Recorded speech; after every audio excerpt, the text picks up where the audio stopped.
We go from corona lockdown to the monsoon rains. Just another valid reason to stay indoors and binge watch the latest from the online platforms. Welcome to the Asian Culture Vulture Bird Eye Review Show with me, Natalie. This month I've been feasting on serials and movies and watching with interest the continuing debate on nepotism that flared up after the sad news of Sushant Singh Rajput taking his own life. Karan Johar, the flag bearer of nepotism, so says Kangana, has, due to online criticism, pulled out of the Mummy Film Festival quicker than he signs cheques for star kids. Nawab Ali Khan proved this month that he'd misread the entire situation, as well as the dictionary definition of victim. And Kangana, well, as usual, she's kept stirring the pot. The nepotism. Hopefully, if any good can come from this tragedy, it will be an opening up of the industry to a meritocracy, if only, and the opening of people's eyes, hearts and minds to depression and mental illness. Fingers crossed. Anyways, what's been happening on our personal silver screens? Well, these past few weeks, Bulbbul was on my Netflix watch list. कहानी सुनोगी? डरावनी कहानी है? Plus Kadakh, a quirky offering on Sony Live. मेरा नाम राघव है. मैं छाया का पति हूँ. कब से चल रहा है आपका और छाया का? And the full 8 episodes of Breathe Season 1, starring Mahadevan. Because Season 2 has just been released, and I wanted to get up to speed before I focused on Abhishek Bachchan's arrival. Psychiatrist हूँ, और एक psychiatrist से better mind games. कौन समझ सकता है? So let's start with Breathe. You can find it on Amazon Prime, and you don't necessarily have to have watched Season 1. Now you tell me. Because it's a whole new premise and, save the police parts, a whole new cast. Season 1 saw R. Mahadevan in the lead role of a man driven to monstrous ends to ensure the survival of his dying son. Season 2 forgets all about him and brings us Abhishek Bachchan in the lead role of a man driven to monstrous ends to ensure the survival of his kidnapped daughter. Same but different.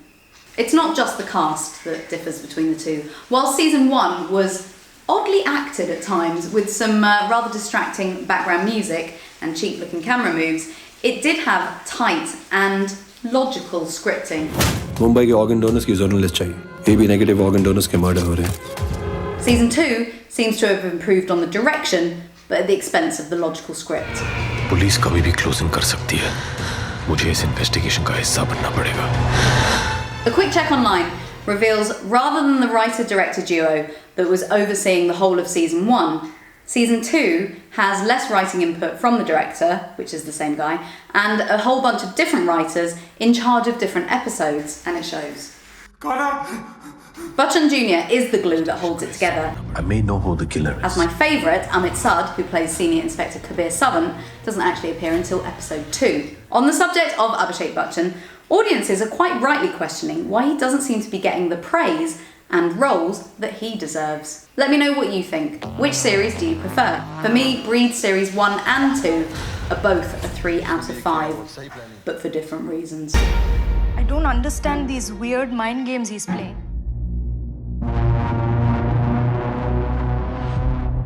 If you're steering clear of serials, in the vain attempt to not spend your entire waking life staring at a screen, then a nice self-contained 1.5-hour movie is probably more up your street. बड़ी हवेलियों में बड़े राज होते हैं. चुप रहना. Bulbbul has been consistent in the Indian top 10 on Netflix. It's a period supernatural thriller, not a horror, thank goodness. Because in India that's usually code for slightly dodgy special effects and an absence of script. It stars the mesmerising Tripti Dimri as Bulbbul, Avinash Tiwari as her brother-in-law Satya, and Rahul, 442 rupees for bananas, Bose as her elder husband and his twin brother, a rather twisted double role. बहुत समय पहले की बात. From the very first shot, you can see the beauty and care that has been taken with this offering from former writer and lyricist, now debut director, Anvita Dutt. हमें नहीं करनी शादी वादी. सब करते हैं. साधु नहीं करते, बॉल नहीं करते, उल्लू नहीं करते. The costumes and interiors are sumptuous, the plot pacey, and there's an overall effect of a gothic noir fairy tale. Satya returns to his family home to find his younger Barbie, Bulbbul, is now queen of the castle. With his older brother gone, another brother dead, and that one's wife now shaven-headed and essentially banished from the household, things are a bit different. इन 5 सालों में कितना कुछ बदल गया ना भाभी. He hears the ongoing stories of the demon woman एक चुड़ैल थी. who's killing men of the village, and those murders gain pace now that Satya is back. खूनी इंसान है, आदमी है. Bulbbul, though, is eerily calm and unfazed by events. Although not a horror, one scene in particular, a rape scene, is horrific. वो कहाँ है? जिससे मेरी शादी हुई थी. वो तो हम हैं. नहीं, वो तो मेरे जितना था. The subtle inference of paedophilia is also quite unsettling, though this is thankfully never overt. Watching Bulbbul was like having one eye on Bram Stoker's Dracula and the other on the Ranveer Sonali star Vulture. Exquisitely disturbing. खून की प्यासी थी. 3.5 out of 5. वो कहाँ है? जिससे मेरी शादी हुई थी. About as different as you can get now with my final thoughts on the film Kadakh. मेरा नाम राघव है. It appeared June 18th on Sony Live, another of the Indian OTT platforms. Some of their content is available free of charge, but this, like many of the other recent offerings, is only available if you pay the premium, which is 999 rupees for the whole year, which is actually pretty good value when you consider you also get access to the sports, including the UEFA Champions League. It was the blurb that intrigued me with Kadakh. He's in our house and he's dead. A man has to hide the dead body of his lover's husband at a party she then arrives at. Or words to that effect. What? What do you mean it was nothing just for sex? I had imagined a dark and gritty thriller. Instead, I got a black comedy with not so much comedy. तेरे घर में लाश है, तुझे नहीं लगा you should cancel the party? अरे ये जोशी करता उसने 5 किलो मटन लेकर आया है. What? Mutton? Things start well enough.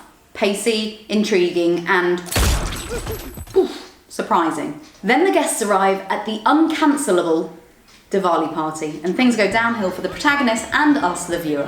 सबको सलाह दिया ना था. Certain characters do shine and are fully rounded, mostly the men. In particular, VJ turned actor Cyrus Sahuka as an unfulfilled motivational speaker. अबे 10 दिन खा लेता मटन, फेंक देता mutton because of Joshi's bloody mutton. You got us into this shit. And director of the film himself, Rajat Kapoor. Whereas the women are all a little interchangeable. Apart from Kulki Kukla, who utilises her French heritage to pull off the most authentic French accent you will ever hear in a Hindi film. Fact. The effect of all these characters crammed into a living room, all talking over each other at times, was like watching a warm-up improvisation exercise at my local amateur dramatic class. Guys, I think all of you should go home. नहीं 5 kilo mutton लेके आया हूँ यार ठाणे से. The dialogues, generally repetitive and dull, with just a few moments of genuine comedy shining through. Calm down, okay? I am calm. I'd wager those were actually scripted, whereas the vast majority really did seem to be pulled out of thin air. From watching it and then reading subsequent interviews with cast members, it feels very much an actor's film, where the process overrode the outcome. What? Mutton? Kadakh on Sony Live, I'll live it a miss. Because of Joshi's bloody mutton, you got us into this shit. 2 out of 5. And that, my friends, marks the end of another ACB Bird Eye review show. Do let me know what you're watching and your thoughts on those films and shows mentioned in today's episode. Next month, all being well with the scheduled release date of July 24th, I'll be watching, then reviewing, amongst other things, Sushant Singh Rajput's posthumous Dil Bachara on Disney Hotstar. Do let me know if there's a new release that you'd like me to cast my birdie beady eye over. And if you haven't already, then hit subscribe on our YouTube channel.